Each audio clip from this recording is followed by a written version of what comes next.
काजी फाइज ईसा साहब के पास total 9 working days रह गए हैं सर। 3 दिन की छुट्टियां आ गई हैं एससीओ की। टोटल काजी फाइज ईसा के पास 9 वर्किंग डेज रह गए हैं और हुकूमत के पास जो दिन है वो 16 के बाद के हैं, 17 या 18 से शुरू होने वाले। लेकिन इन 9 वर्किंग डेज में काजी फाइजा को तो 24 घंटे ही चाहिए ना, जिसमें इजलास होना है, तरमीम होनी है और उनको एक्सटेंशन होनी है। जैसे अब एक बैट्समैन को अगर 1 छक्का चाहिए और 6 बॉलें पड़ी हो तो 6 में से उसको 1 ही छक्का चाहिए ना, 6 छक्के तो नहीं चाहिए ना। वो 1 ही छक्का चाहिए, वो किसी भी बॉल पे लग सकता है। सर 1 छक्का नहीं चाहिए, इनको बहुत कुछ चाहिए। यानी इसके लिए एक है कि पहली बात तो यह है कि इलेक्शन कमीशन को बहुत बड़ी वारदात डाल दे और मखसूस नशिस्तें चोरों डाकों लुटेरों को दे दे। पहला ऑप्शन वो मुझे बहुत मुश्किल लगता है। सुप्रीम कोर्ट अलर्ट है, अगर ये इलेक्शन कमीशन करेगा तो उसी वक्त इसके ऊपर जजेस बैठेंगे और फिर खैर नहीं है इलेक्शन कमीशन की। अच्छा, दूसरा ये हो सकता है कि अभी देखें ना, कल के दिन इंपॉर्टेंट है क्योंकि जो हुकूमत ने खबरें फीड की हैं वो ये है कि नहीं आज का दिन कि आज जो है वो इलेक्शन कमीशन ये काम कर देगा हुकूमत के मुताबिक। और हुकूमत का यह है कि आज अगर इलेक्शन कमीशन कर देता तो हम जुमे को कर भी देंगे, यानी हम 10-11 को कर भी देंगे, क्योंकि 11 को जो है वो मेहमान पहुंचने शुरू हो जाएंगे एससीओ के और बड़ा मुश्किल हो जाएगा। पहले ही जो कराची वाला हंगामा हो जाएगा, मौजूद बदल जाएगा, सारा मीडिया की तवज्जो उधर हो जाएगी। मतलब ये सूट नहीं करता गवर्नमेंट को, उनकी कोशिश होगी कि तवज्जो सारी एससीओ पे रहे। जी बिल्कुल, ये भी, और सिर्फ तवज्जो नहीं ना रहे बल्कि वजह यह भी है कि पीटीआई जब निकल आएगी सड़कों पे, वकील निकल आएंगे, एक तसादुम की सूरत हाल होगी तो एससीओ तो आपकी बढ़ जाएगी, जो कि मुल्क के लिए ठीक नहीं है। पाकिस्तान के लिए यही बेहतर है कि जैसी तैसी हुकूमत भी है।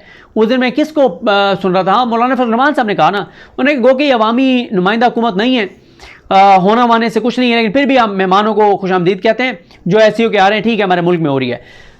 तो इसलिए देखें ये अब 16 तक तो मुमकिन नजर नहीं आता। उसके बाद 2-3 दिन है वर्किंग डेज। पीटीआई को मेन 2 दिन चाहिए जब उन्होंने इतना यहां पे एहतजाज करना है कि उन 2 दिनों में तो पेश ना कर सकें। तो बाकी फिर आगे फिर सुप्रीम कोर्ट खुल जाएगी सोमवार से। और एक लम्हे के लिए हम फर्ज करें कि अगर पीटीआई नहीं पहुंच पाती डी चौक पे और पूरे पाकिस्तान की फोर्सेस यहां पे लगा दी जाती हैं काजी की एक्सटेंशन के लिए, और खुदा न खास्ता बहुत बड़ा तसादुम भी हो जाता है और अंदर ये करवाने की कोशिश करते हैं, तो सर ये हफ्ते और इतवार को भी जजेस बैठ सकते हैं। मैं आपको बताऊं, मुझे जो लगता है ना कि आज की तारीख से 9 से लेकर 25 तक 9 से लेकर 25 तक जो है वो कोई जज अब इन 8 में से, और 2-3 और हैं जो अपने हलफ के साथ हैं, इन 11 जजों में से कोई छुट्टी पे नहीं जाएगा। अच्छा, जो अपने हलफ के साथ खड़े हुए हैं, पाकिस्तान के साथ खड़े हुए हैं, वो भी छुट्टी पे नहीं जाएंगे। और जो काजी फाइज ईसा के साथ खड़े हुए हैं, जमाल खान मुदखेल और ये नईम अख्तर अवान, अमीनुद्दीन खान, सरदार तारिक मसूद, मदर अमी खेल, ये भी छुट्टी पे नहीं जाएंगे। दोनों साइड छुट्टी पे नहीं जाएंगे। जो इधर हलफ के साथ खड़े हैं, जो काजी के साथ, दोनों नहीं जाएंगे छुट्टियों पे। दोनों साइडें जो हैं वो पूरी तौर पर तैयार रहेंगी, लेकिन इस वक्त तक काजी साहब के पास अक्सरियत नहीं है। यही वजह, आप मुझे बताएं ना कि जब मुनीब अख्तर साहब ने इनकार किया तो काजी साहब जो है वो नईम अख्तर अवान कोई बेंच में क्यों बिठाना पड़ा है, किसी और को बिठा लेते ना। इसका मतलब यह है कि शायद बिलाल हसन साहब ने भी इनकार किया कि जी मैं नहीं बैठ सकता आपके साथ, ठीक है, मैं इस मौके पे आपके साथ नहीं जा सकता। और उन 8 जजेस में से जो अपने हलफ के मुताबिक फैसला देने वाले हैं, मखसूस नशिस्तों वाला, उनमें से किसी जज को काजी साहब ने 12 जुलाई के बाद 1 दिन के लिए भी अपने बेंच में नहीं बिठाया। तो सर ये कोई छोटी बात तो नहीं है ना, ठीक है। तो चीजें, लेकिन एक चीज जो देखें ना, राना सनाउल्लाह साहब ने कहा, जो मालिक साहब के प्रोग्राम में कहा है, राना सनाउल्लाह ने कहा है कि काजी फाइजा तो इंटरेस्टेड ही नहीं है। उन्होंने तो कहा है कि अगर आप किसी को भी करें, एक्सटेंशन दें, मैं नहीं हूं अवेलेबल। क्या वो किसी ताजा बयान की, यानी ताजा पैगाम की बात कर रहे हैं जो काजी फाइजा की तरफ से उनको पहुंचा होगा मुमकिन तौर पर, जिसके बाद उन्होंने कहा कि भाई उन्होंने तो कह दिया मैं अवेलेबल नहीं हूं, या फिर वो किसी पुराने बयान ही की बात कर रहे हैं जिसका तासुर अब वो ले रहे हैं कि नहीं उन्होंने तो कह दिया था कि मैं अवेलेबल नहीं हूं। और ये भी बेसिकली काजी फाइजा को पैगाम भी तो हो सकता है ना कि भैया आपने चूंकि कह दिया होगा कि मैं अवेलेबल नहीं हूं तो फिर हम आपको अवेलेबल नहीं कंसिडर कर रहे हैं। देखिए मेरा ख्याल है कि काजी फाइज ईसा साहब ना एक वारदात उन्होंने तैयार करके रखी हुई होगी अपनी, उन्होंने शर्मिंदगी और रुसवाई से बचने के लिए।